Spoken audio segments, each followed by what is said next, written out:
Bilang kabataan, paano nga ba natin pinapatakbo ang ating buhay?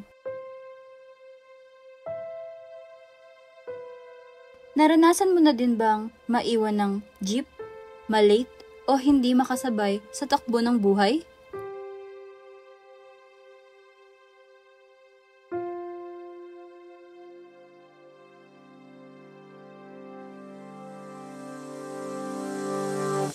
Hello, ako si Grace Albugay, taga Mabolo, Malolos, Bulacan. Nagtatrabaho ko bilang isang virtual assistant. Noong first year college ako, hindi ko inaasahan na mawawala yung plano at pangarap ko.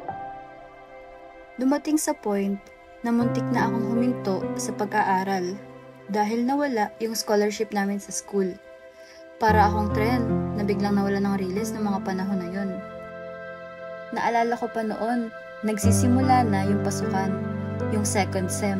Pero ako, naghahanap pa rin ng school na mapapasukan. Pila dito, pila dun, pagod.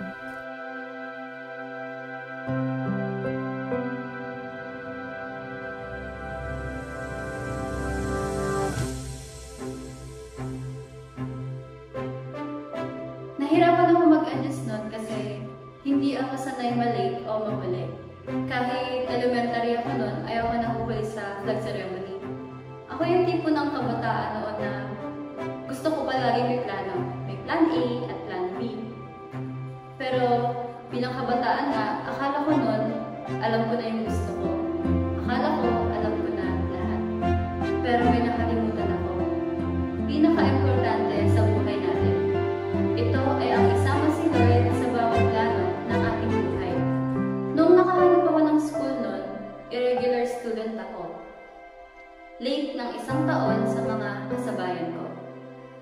Palagi na din ako mag-isa nun, walang permanenteng kaibigan. Kahit pamilya ko, hindi alam yung struggle ko, yung self-battle ko. Wala akong makausap o mapagsabihan.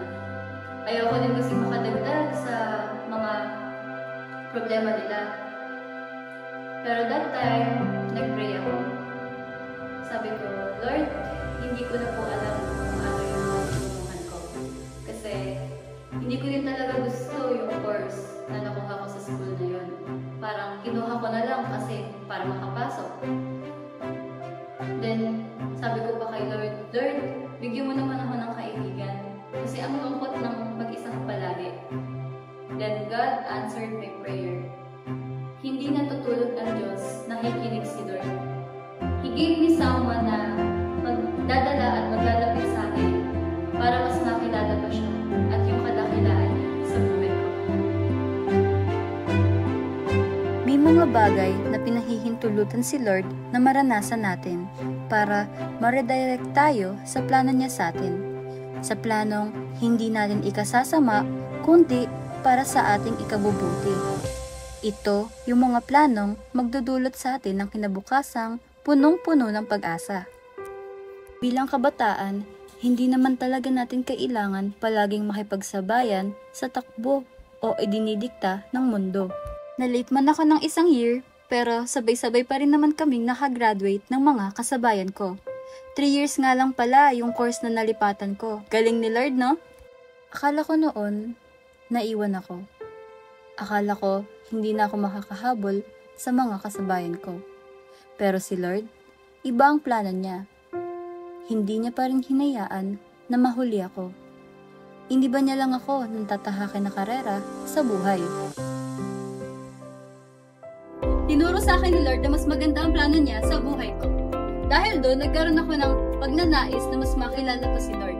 Na-attend ako rito sa GCM San Pablo, natuto mag-devotion, nagkaroon ng cell group, at yung relationship with the Lord ay mas pinapalalim pa. Ngayon, ito ako, nagpapatuloy mag-serve kay Lord at handang sundin ang mga plano niya sa buhay ko.